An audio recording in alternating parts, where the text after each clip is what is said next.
it's really interesting. I look on I type in producer in the search window on YouTube, and all the titles I look up are a bunch of titles that you can tell when you read them they're just trying to attract producers or up and coming producers, and kind of just really kind of draw you in like a mousetrap.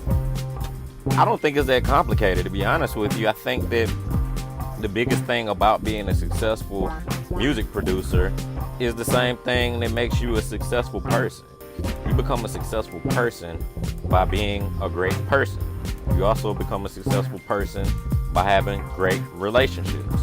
You form great relationships by being dependable, by telling the truth, by being honest, by being transparent, by being real to who you are. I see so many people, and honestly, because when you type in producer in the YouTube window, the first thing you see is how to be a successful music producer, or I sold such and such amount of records, or I made this amount of money in such and such amount of time. Like, guys, at the end of the day, it's not about the money. Believe me, you've had hundreds and hundreds of dollars. You've spent it over and over and over again. It's never been about the money. You can have $1 million, and a person that really doesn't value money can spend $1 million in a day. Honestly, y'all, it's not about the money. It's about what makes you happy. Think about it right now. I don't know how much money you have in your pocket, but if you had to work all day and go somewhere and do something that you didn't want to do, would the money matter? Like, if I told you can have $1 million in your pocket, but you still got to go to do this job that you don't want to do, would the money in your pocket matter? It wouldn't matter, because either way it goes, you got that amount of money in your pocket, but you still got to go somewhere and do something that you don't really want to do. And what if I told you that I'll put $1 million in your pocket right now, but you got to go hang around somebody you don't like, and imagine somebody in school that didn't like you, and imagine you have to go hang out with them too. So if you have to hang out with somebody that you don't like, but you have all the money in the world that you want in your pocket, at the end of the day, you already get right now that what's valuable is your relationships. And so what I'm here to tell you is that don't go trying to produce a particular style of music because it's commercially acceptable and because people will like it. Don't go producing, you know what I'm saying? Like, don't come and move here to Atlanta and start making trap music just because you think everybody wants a trap beat. That's not true. I'm telling you, the people here in Atlanta are tired of that. They do not want to hear that. Everything that somebody produces sounds just like that. And the people that come to the events where that type of music is playing, the only reason they're coming is because they're so caught up in the popularity contest that they want to be seen somewhere than somewhere where it's actually true to themselves. You know what I mean? That's why you look up and you see people at the jazz events, because they like jazz. People that go to commercial events, a lot of the time, man, they really just want to be out in the scene, and they want to experience what they think to be the true essence of that scene. But the funny thing about it is 9 out of 10 people that make trap music have never ever been in a trap before. It's really just a popular thing. And so we as producers and us as people that are telling other producers what to do to be successful, because we just want to get a whole bunch of views on YouTube and show up on the first page on the search window because we made the most popular title, but the video has nothing to do with the title. Y'all got to stop doing that mess, man. Y'all really got to cut that crap out, because at the end of the day, man, y'all are leading people astray, and you will ultimately be held accountable for leading people down a path of destruction. You're destroying the culture. The people on these videos talking about, if you want to have a successful producer career, this is what you do, and that's what you do.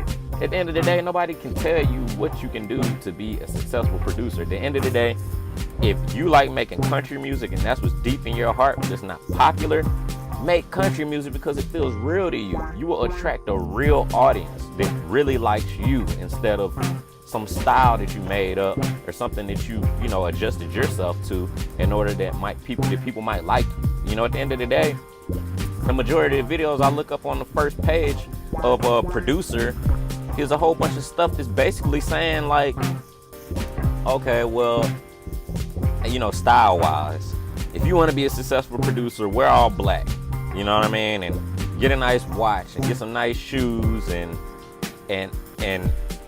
you know, share your stuff this kind of way. Man, y'all screw that. At the end of the day, if you want to be a success producer, be yourself. You know what I mean? At the end of the day, if you fake, you're going to attract fake people. And maybe that's the kind of people that you need to be around so that you can be exposed to yourself and see what truth is.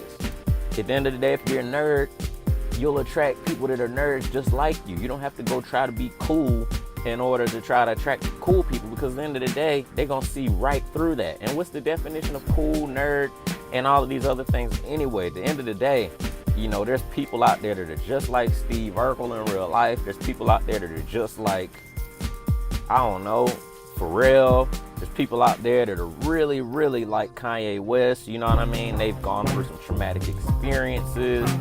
You know what I mean? You know, maybe perhaps didn't get those issues resolved, and there's a lot of pressure on them from the world. You know, and they're really, really smart people in their own right, and they know that they're geniuses in their own heart, you know, or perhaps there's, you know, I don't know, other Michael Jordans out there that'll shoot shots for days just to become great and successful. But at the end of the day, y'all, the definition of how to be a successful producer or successful anything comes from you being a successful you. And if you take out the success, you just got to be you at the end of the day. If you be yourself, then you will attract the people that love people just like yourself. And at the end of the day, those people will not turn around and like something else because they love the type of person that you are. There's a crowd and a following and an audience out there just for everybody, y'all. Y'all stop doing all this popular crap in order to be successful. That's why commercialism sucks. That's why at the end of the day, you walk down the street, there's 100 people with the same pair of shoes on because they don't like who they are. You know what I mean? At the end of the day, don't do what other people are doing to try to be successful. At the end of the day, you be you and you'll be successful. Believe me, at the end of the day, your parents made your name whatever it is because your name means something. They didn't make your name so you can turn around and go adjust your identity so that you can seem like somebody else. So y'all quit looking at all these BS how to be successful videos and just be you, all right? Peace.